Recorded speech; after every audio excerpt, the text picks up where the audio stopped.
energy conservation. Everybody knows about conserving energy, right? What kind of things do we conserve right now? Water. Water, I know. Turn that faucet off all the time. You see all these mechanical water. What else do we conserve? Lights. Lights, yeah. Electricity. My husband used to charge my kids $0.25 every time the lights were on in their bedrooms. What else do we conserve? Now gas prices are going up, so gasoline. We buy more fuel efficient cars. We do solar. We do all these things to save on energy. Well, it's the same thing with our body. You have a certain amount of wind, right? You have a certain amount of energy. All the activities you're doing, even sitting, breathing, requires a certain amount of energy. The more you do, the higher requirement it is. So you don't want to use it all up, so to speak. You want to be able to build it in the gym. You're building storage for energy, not oxygen. But also, we don't want you to just waste your energy. Okay, I remember the very first class I ever taught in this pulmonary rehab 25 years ago. I had a woman that said, I do so much during the day and I get nothing done. She was like spinning her wheels, kind of doing a lot of stuff, but never really accomplishing anything.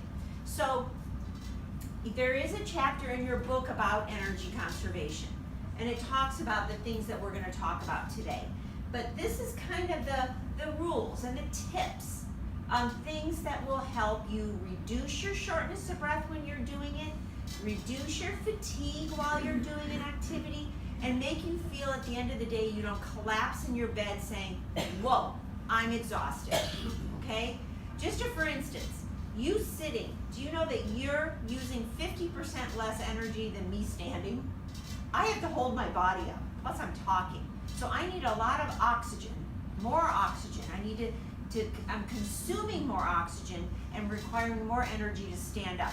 So I can get this chair and I can sit down and talk to you. And then now I'm conserving, all right?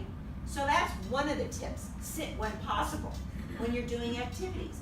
This room, this energy conservation room, this is the kitchen where they do cooking and things like that, but they also have ways of adapting to make things easier. Do any of you experience right now, because of your breathing, where you say, if I try to do this one activity, I'm just so exhausted and short of breath and tired that I don't want to do it anymore, and I've given it away, but it's something I really love to do. Has anybody experienced that? Not that I love to do. Okay, and that's a good point, Susan. Things you don't want to do anymore, feel free to delegate. I had a lady say, I just want to go back to cleaning out my bird cage. And I said, no, never. You are never, with your lung condition, going to clean out a bird cage.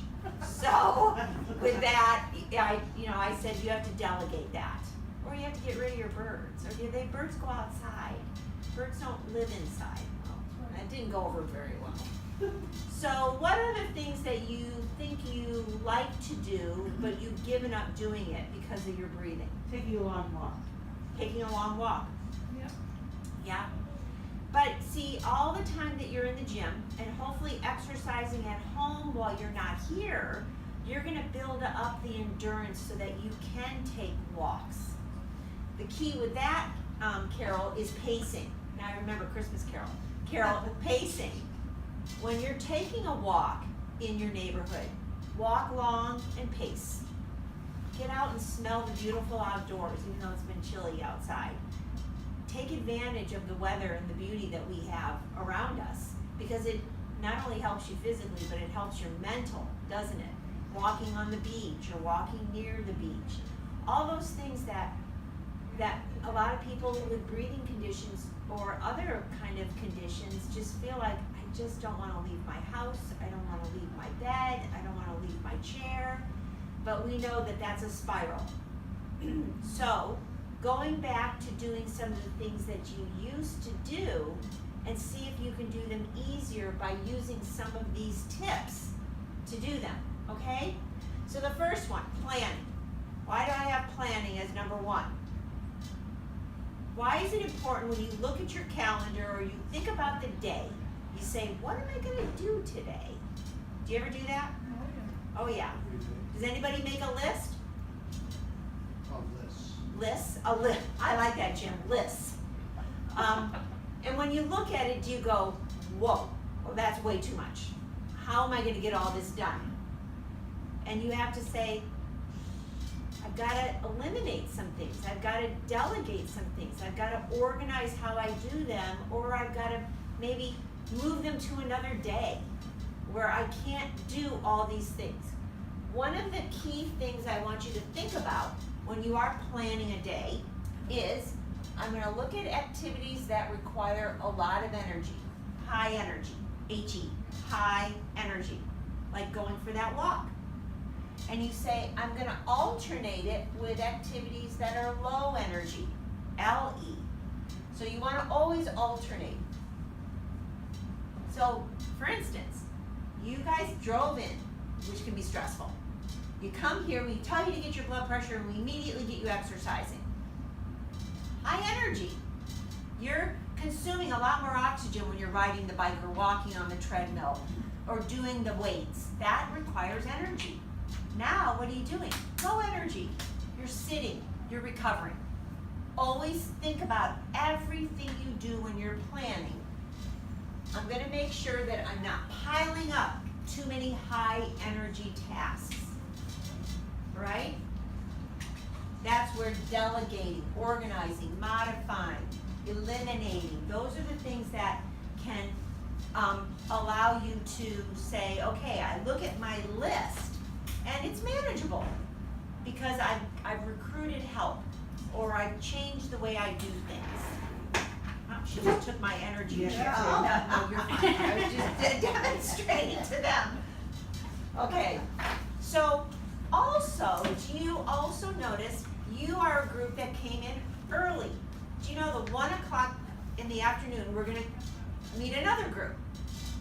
Rarely will that group ever think about coming in the morning versus you saying, I don't wanna come in the afternoon.